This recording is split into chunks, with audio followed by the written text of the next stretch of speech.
വാർത്തകൾ തുടരുന്നു. ദേശീയപാത വികസനത്തിന്റെ ഭാഗമായി സ്ഥലം അളന്ന് തിട്ടപ്പെടുത്താനെത്തിയ ഉദ്യോഗസ്ഥരെ ആക്ഷൻ കൗൺസിൽ പ്രവർത്തകരെത്തി വീണ്ടും തടഞ്ഞു.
ചൊവ്വാഴ്ച രാവിലെ 11 മണിയോടെയാണ് ഡെപ്യൂട്ടി കളക്ടർ എബ്രഹാം പോളിന്റെ നേതൃത്വത്തിലുള്ള ഉദ്യോഗസ്ഥർ ദേശീയപാത അളവിനെത്തിയത്.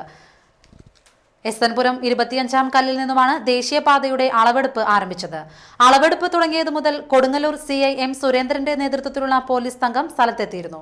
ബൈപ്പാസ് റോഡ് ആരംഭിക്കുന്നിടത്തും അവസാനിക്കുന്നിടത്തുമാണ് ഉദ്യോഗസ്ഥർ അളന്ന് തിട്ടപ്പെടുത്തിയിരുന്നത്.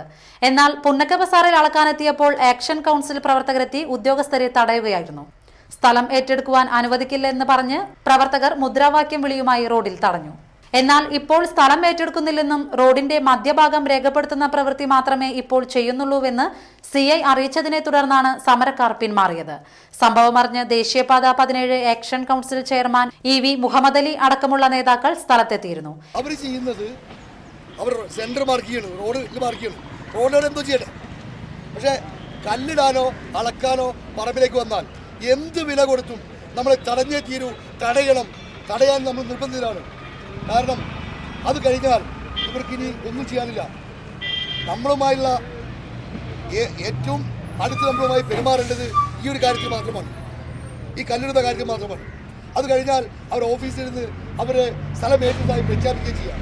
അതുകൊണ്ട് നമ്മളെ പറമ്പിലും ഓരോരുത്തരുടെ പറമ്പിലും കല്ലിടാൻ നാം അനുവദിക്കരുത്. അതിനുവേണ്ട ശക്തി സംരംഭിക്കുകയും അതാത് പ്രദേശങ്ങളിലുള്ള എല്ലാവരെയും എല്ലാ രാഷ്ട്രീയ പാർട്ടി നമ്മളെ സഹായിക്കുന്ന രാഷ്ട്രീയ പാർട്ടികളും. തളിക്കുളത്ത് അർബുദരോഗം ബാധിച്ച 1.5 വയസ്സുകാരി അജീനയ്ക്ക് തളിക്കുളം SNVUP സ്കൂൾ വിദ്യാർത്ഥികൾ സ്വരൂപിച്ച ചികിത്സാ ധനസഹായം കൈമാറി. സ്കൂളിൽ നടന്ന ചടങ്ങിൽ ചികിത്സാ സഹായ സമിതി ചെയർമാൻ PI ഷൌക്കത്ത് അലിക്ക് കവി ഏങ്ങണ്ടിയൂർ ചന്ദ്രശേഖരൻ ധനസഹായം കൈമാറി. പഞ്ചായത്തിലുള്ള ഒരു 1.5 വയസ്സുകാരിയായ കുട്ടിക്ക് ഒരു വലിയ അസുഖം വന്നാൽ അതിന് ചികിത്സിക്കുന്നതിന് സാമ്പത്തികമായിട്ട് വളരെ പിന്നാക്കം നിൽക്കുന്ന കുടുംബമായതിന്റെ പേരിൽ ഒരു കമ്മിറ്റി രൂപീകരിക്കുകയും ചുരുങ്ങിയത് 25 ലക്ഷം രൂപ വേണം ആ കുട്ടിയുടെ ഈ അസുഖത്തിന് ചികിത്സിക്കുന്നതിന് വേണ്ടി വരുന്നത്. പഞ്ചാബ് നാഷണൽ ബാങ്കിൽ അതിന്റെ കമ്മിറ്റിയുടെ പേരിൽ അക്കൗണ്ട് ചേർന്നിട്ടുണ്ട്. അതിലേക്ക് ഒരുപാട് നല്ല മനസ്സുള്ള ആളുകൾ സഹായം ചെയ്തുകൊണ്ടിരിക്കുന്നു. നമ്മുടെ തൊട്ടപ്പുറത്തുള്ള മലപ്പുറം ജില്ലയിൽ നിന്ന് പോലും എറണാകുളം ജില്ലയിൽ നിന്ന് പോലും ആളുകൾ സഹായം നമ്മുടെ പഞ്ചായത്തിൽ എത്തിച്ചുകൊണ്ടിരിക്കുന്നു. ഗൾഫിൽ നിന്ന് ഒരുപാട് പ്രവാസികൾ അതിനു വേണ്ടിയിട്ട് സാമ്പത്തിക സഹായം നൽകിക്കൊണ്ടിരിക്കുന്നുണ്ട്. പക്ഷെ അതിനേക്കാളൊക്കെ ഉപരിയായി നമ്മുടെ വിദ്യാലയത്തിൽ നിന്ന് ഇന്നിവിടെ നിന്ന് ഏകദേശം 4 ലക്ഷം രൂപയോളമാണ് ഇതിലേക്ക് സഹായമായി തരുന്നത്. എന്റെ പ്രിയപ്പെട്ട ഉണ്ണികളോട് പ്രത്യേകം ഈ ഗ്രാമപഞ്ചായത്തിന്റെ പേരിലുള്ള കടപ്പാടും നന്ദിയും സ്നേഹവും അറിയിക്കുകയാണ്. സ്കൂളിലെ അധ്യാപകരും കുട്ടികളും ചേർന്ന് 24,000 രൂപയാണ് സ്വരൂപിച്ചത്. പ്രധാനാധ്യാപിക ഉഷാബായ് അധ്യക്ഷയായി. School manager EA Sugathan, PM Abdul Jabbar, Noushad Thalikkulam എന്നിവർ സംസാരിച്ചു. മജ്ജയിൽ ക്യാൻസർ ബാധിച്ച തളിക്കുളം സ്വദേശി രാമനകത്ത് ഷഫീഖിന്റെയും റഷീദയുടെയും ഇളയ മകളായ അജീന കഴിഞ്ഞ ഏതാനും ആഴ്ചകളായി തിരുവനന്തപുരം RCCയിൽ ചികിത്സയിലാണ്.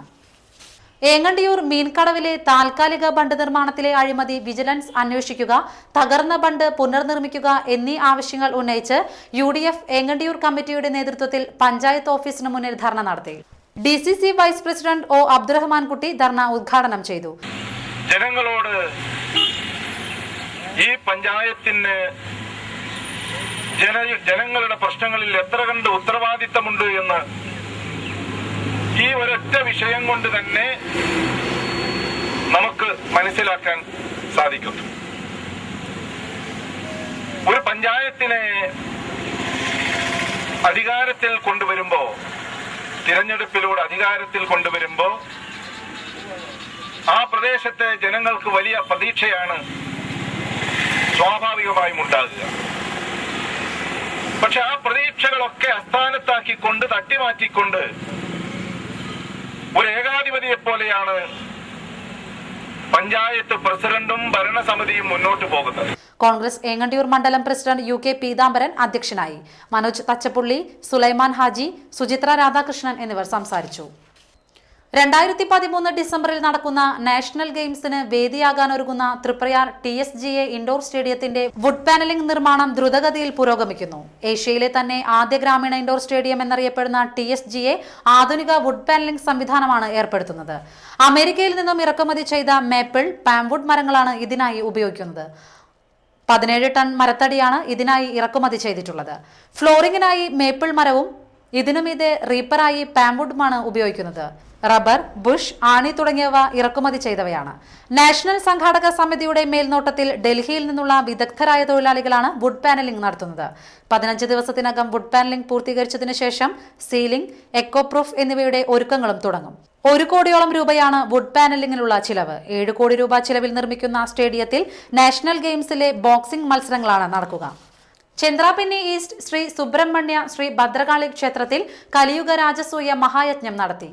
സന്തോഷ് ശാന്തി കയ്പമംഗലം മുഖ്യ കാർമ്മികത്വം വഹിച്ചു. നിരവധി പേർ ചടങ്ങുകളിൽ പങ്കെടുത്തു.